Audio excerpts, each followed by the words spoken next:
कधी विचार केलाय की काही डेटाचे ग्राफ एकदम उंच शिखरासारखे दिसतात तर काहींचं पसरट सपाट. या आकारांमागे एक गमतीशीर सांख्यिकीय संकल्पना दडलेली आहे आणि आज आपण तीच उलगडणार आहोत. शिखर दोष म्हणजेच कर्टोसिस. ओके, तर आज आपण काय काय बघणार आहोत. आधी डेटाचे वेगवेगळे आकार समजून घेऊ. मग शिखर दोष म्हणजे नक्की काय, त्याचे प्रकार कोणते आणि असं का होतं हे सगळं पाहू. आणि हो, हे मोजायचं कसं ते सुद्धा शिकूया. शेवटी या सगळ्याचा अर्थ काय तेही बघू. जेव्हा आपण कोणताही डेटा ग्राफवर मांडतो तेव्हा आपल्याला वेगवेगळी चित्र दिसतात नाही का. काही ग्राफमध्ये एकदम उंच टोकदार डोंगर दिसतो, तर काही ग्राफमध्ये लहान सपाट टेकडी दिसते. आणि मग प्रश्न पडतो की असं का होतं. काही डेटा पॉइंट्स एकमेकांच्या इतके जवळ का येतात, जणू काही गर्दी केली आहे, आणि दुसरे इतके लांब लांब का पसरतात. याच प्रश्नाचं उत्तर एका शब्दात दडलंय, आणि तो शब्द आहे शिखर दोष किंवा इंग्रजीत कर्टोसिस. हे एक असं सांख्यिकीय हत्यार आहे जे आपल्याला या आलेखांच्या उंची किंवा शिखरतेबद्दल सांगतं.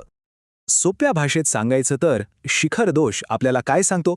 तो सांगतो की तुमचा डेटा मध्यकाच्या म्हणजे सरासरीच्या किती जवळ गोळा झालाय.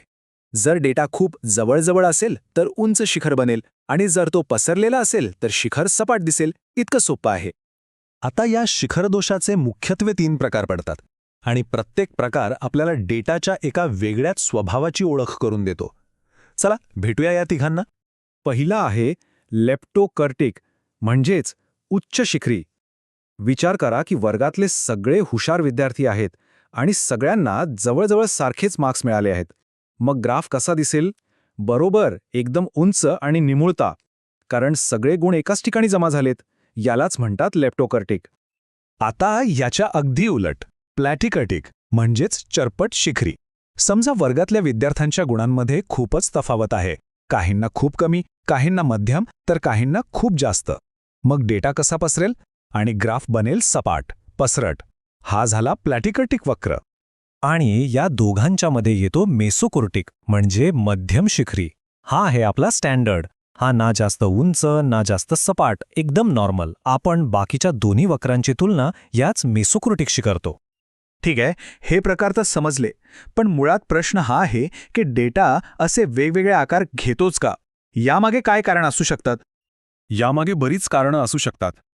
समजा तुम्ही चुकीचा नमुना निवडला, म्हणजे ज्यांची मतं घ्यायची होती त्यांच्याऐवजी दुसऱ्यांचीच घेतली. किंवा तुम्ही जे प्रश्न विचारले ते एकतर खूपच सोपे होते किंवा खूपच कठीण.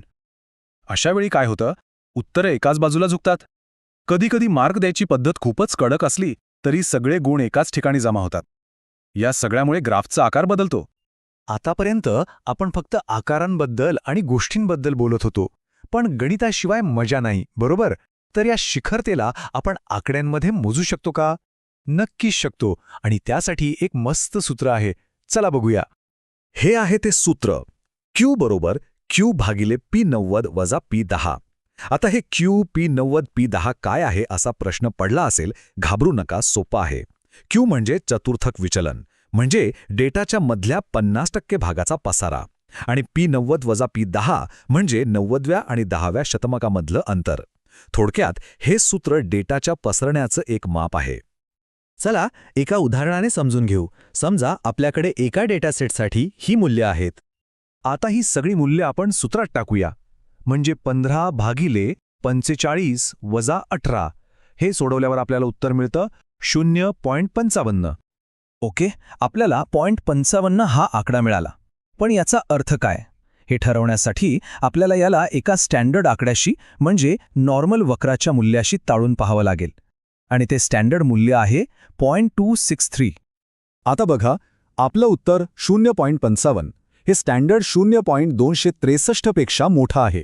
आणि सांख्यिकीचा नियम सांगतो की जर तुमचं उत्तर स्टँडर्डपेक्षा मोठं असेल तर तो वक्र असतो प्लॅटिकर्टिक म्हणजेच चरपट शिखरी. याचाच अर्थ आपला डेटा नॉर्मलपेक्षा जास्त पसरलेला आहे. बघितलं, एका छोट्याशा गणनेने आपल्याला डेटाबद्दल किती खोलवर माहिती मिळाली.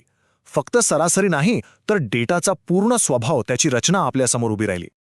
चला एकदा पटकन उजळणी करूया. शिखर दोष म्हणजे डेटाच्या आलेखाची शिखरता. जर Q 0.263 पेक्षा कमी असेल तर तो उंच शिखरी.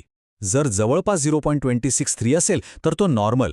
आणि जर 0.263 पेक्षा जास्त असेल तर तो सपाट शिखरी.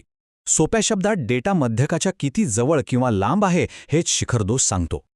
म्हणून पुढच्या वेळेस जेव्हा कोणताही डेटा समोर येईल तेव्हा फक्त सरासरी काढून थांबू नका.